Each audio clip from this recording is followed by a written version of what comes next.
I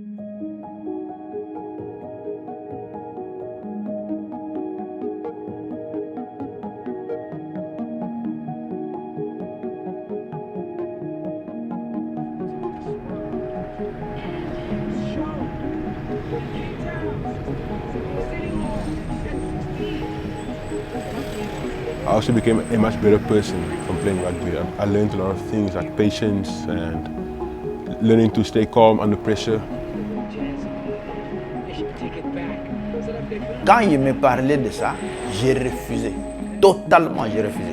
J'étais en total désaccord avec lui sur le rugby. Unfortunately, Mikey struggled with a lot of fundamental issues when it comes to rugby, but he had big dreams. Being told that I can't go anymore, that was a big setback for me, but I just had to move on and accept that that's something that's not meant to be. And I just focused and kept working hard.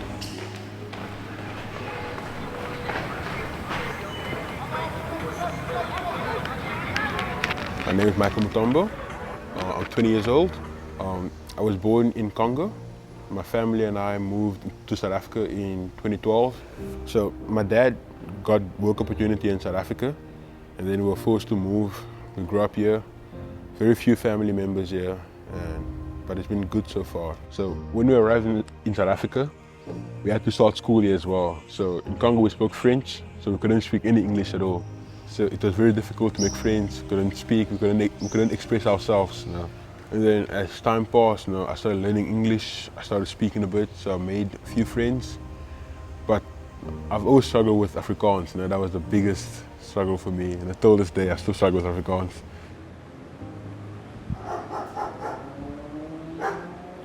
Quant à Michael, il a été né, je pense qu'il vous a déjà dit, le 12 avril 2003. Il est le premier garçon de la famille. Alors, notre vie était bonne. Moi, j'étais dans les services de renseignement de notre pays, mais il y a eu quelques déboires au niveau de notre service où j'ai vécu beaucoup de cas qui ont failli... j'ai failli perdre même la vie. Et c'est sur base de ça que j'avais vraiment décidé de quitter le pays pour venir en Afrique du Sud. Parce que j'avais encore des petits-enfants et je ne pouvais pas accepter d'être un héros comme ça dans le vide, perdre ma vie, et laisser des petits-enfants. C'est comme ça que je m'étais dit que bon...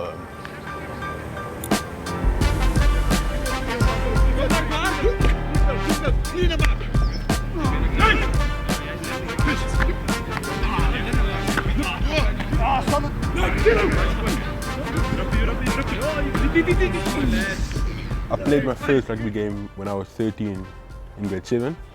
I was just following friends, they were all playing it, so I played one game. It wasn't for me, the contact, I didn't enjoy it at all, so I just stopped after that first game. Then in high school, most of my friends played rugby, so I followed them, I went to training, but it was never my thing.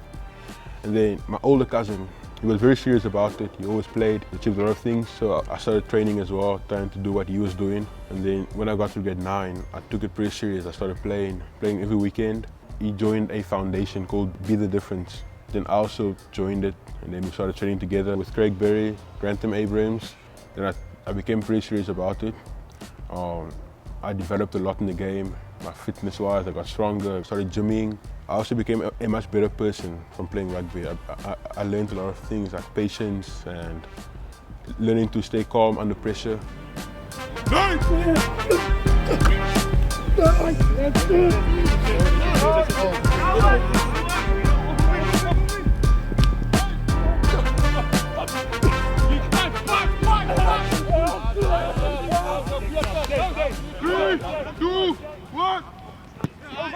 The first time I saw Michael was at one of our development through sports programs, which is an after school initiative. Michael was introduced to our program through his cousin, Frank Golonji, and he said he has this big cousin that would like to join our program. So Mikey got out of the car, big boy, but unfortunately Mikey struggled with a lot of fundamental issues when it comes to rugby, but that's what makes us so good. And I think it was the second training session when Mikey asked how can he play for the Springboks? What must he do to make the junior South African? And Mikey was far away from that, but he had big dreams. He had a great desire to become a professional athlete. Yeah, because we know that boys want to be involved with our program. We set at quite a high standard as a 65% average academically, because we know that that's what guys require to go to university, and we want kids to focus on a student athlete identity. Mikey didn't have the marks at that time, so we worked with Mikey on off the field base of you have to improve, and that's where his teachers at school came or partnered with us into developing and helping him grow so he can play rugby and he can do good in the classroom, because Mikey's desire was just to play professional rugby. S'il faut commencer par moi, personnellement, dans mon jeune âge, j'étais un grand joueur de football. Je pensais que mon fils pouvait aller aussi dans le football. Mais quand nous sommes arrivés dans ce pays, à Sarepta où ils étudiaient, il a commencé à me parler de rugby. Or, moi, personnellement, je n'aimais pas le rugby. Je n'aimais pas le rugby parce que je trouvais le rugby comme un sport de sauvage. Je m'excuse le terme, hein, sauvage. Parce que la façon dont les gens se cognent, la façon dont les gens se tapent, je me disais, mais dans ce pays, si mon fils va là-bas et qu'il break, s'il se casse la jambe, il se casse le bras, mais il va devenir inapte toute la vie. Quand il me parlait de ça, j'ai refusé.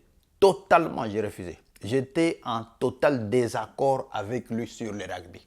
Alors, je ne savais pas qu'à l'école, il jouait clandestinement le rugby sans m'informer.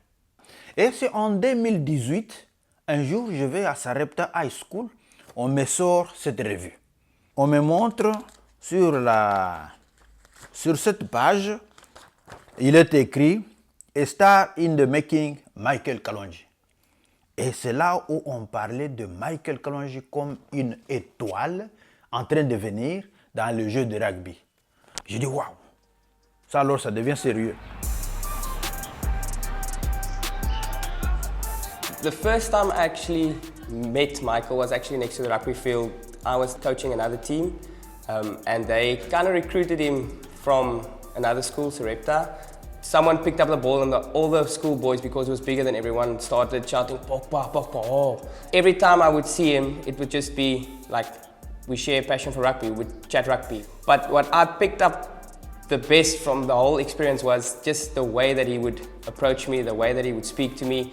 It was this big person, still in high school, that I have to look up to when I greet him. And then he's looking down at the floor, trying to make conversation with me, but so innocent, and he's got this one thing that he wants to talk about, and that was always rugby. So when I was playing at Sarepta High School, most of my friends enjoyed going to the Kaylin to go watch rugby that side, and I started training at the Kaylin as well. I played my first game, then I met the principal, Mr. Malet. He asked me to join the school. I feel my time there was really good for me. It helped me a lot to develop, to socialize. I met some really cool people that are still in my life right now. My teachers were amazing. Everyone just tried to help me so that I could always pass and to stay positive as well. Because I spent most of my time focusing on rugby. I did everything just for rugby and ignored my academics. So I had really good teachers like Mrs. Barnard, Mrs. Moko Sadi, that always helped me to stay focused on my academics and not ignore that side of my life. So that was the main reason why I passed matric. What happened? That training session, that we were defending, like I was folding around the ruck, and then he just fell on me. It's a grade 1 ETFLT on the ankle. It's not too bad. Okay, that's what, 2 weeks? 2 weeks. Okay, that's good news. Good news. So you'll be able to be on the field very soon. Yeah. Michael! Yeah, whoa! Played against a snowball. One game and now you're on crutches. How are you doing, sir? Good in you. Michael, how are you, sir? One. And they played against Excelsior. I was sitting at the top then. It was very nice because we had the 1.5 meters in between us. And you ran, I think you scored 3 or 4 tries. 2 or 3 tries, yes. 2 or 3, yeah? 2 and 2, I remember. And your nickname was Pogba because everybody said he looked like Paul Pogba. And whenever there was Jaden Jacobs used to say, whenever there's trouble on the field, we just run behind Pogba because he sorts out everybody. Now that I remember very well. it is nice to see Michael back at school again. So it's nice to see that you're actually not you're proud of the school. That's the nicest thing of all. Thank you so much. Great. Yeah, I want to bring those boys here because I just want to show them what they can look like one day. He's quite nice and tall for his size, number 50. This is Uyama. And this is Jordan. Big man. See how you guys can look like. Hard work and dedication, eh? You see where you can get hard work and dedication. Yeah, that 2021 pre-season with you, that was the worst. That was No, the worst. couldn't be that. But look where you now today. Look at the foundation, what was set for you, eh? Yeah, that all paid off. Yeah, I'm proud of you, eh? You must look after yourself, my boy. Thank you so much, coach. After high school, I was offered a contract to go to the Cheetahs to go play rugby there for the under 20 side. I was so excited about that. And then I couldn't go because I don't have a South African ID. So that was a big setback for me. I struggled a lot to overcome that and to move on from that because I had all these dreams and visions about going to Bloemfontein, live there, play rugby for the Cheetahs, and then being told that I can't go anymore. That was a big setback for me, but I just had to move on and accept that that's something that's not meant to be. And I just focused and kept working hard. And then at the beginning of 2023, I got a message from my coach who told me that I should join Western Province under 20 team for pre-season. I went there, I was so excited. I remember the first day we got there, we had a fitness test everyone was scared about, and then we did it, I passed the test. Our third game was against the Lions. I played the game and then that's when I got an injury, which really messed everything up for me because I felt like I was rising in my career, things were looking good, I had big dreams, and then I got a setback which just stopped everything for me. I started doing rehab for my foot, which was fractured. I completed the first 6 months of rehab. I was cleared to play. I joined the under 21 team. I made the under 21 team. We had a rugby camp to go on. On our very first day of camp, after the first training session, my foot broke again. And I was out again, I had to do rehab, went back to level 1. The whole year was just a mess for me. And then towards the end of the year, I was called to join the Stormers for training. That was just unbelievable for me, I never expected it. And then I played one game with the NPS squad. That was massive for me.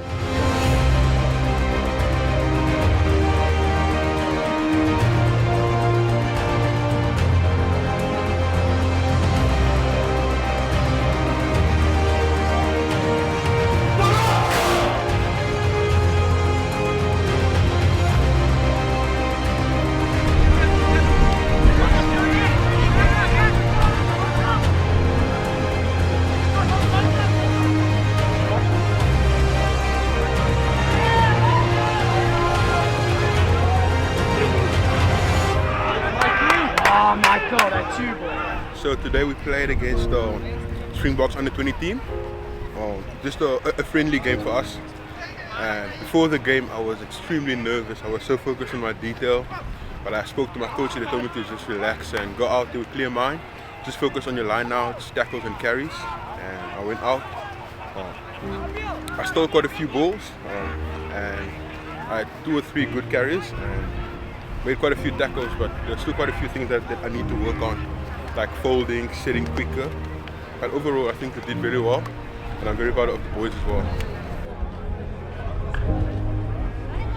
He's got the size, he's got the skill now, he's developed into a great human being, and I think that will is great attributes to becoming or being a professional athlete is that off the ball skills, is that soft skills. He can fit into anywhere as this gentle giant, mixing with people and having an attitude of gratitude and reach all his dreams, if I can put it in that sense. I've been up and I've been down and I done seen it all. Was in the gym working my shot, now they pass me the ball. They never answer when I call, now I'm the one they call. I done been up and I've been down and I done seen it all.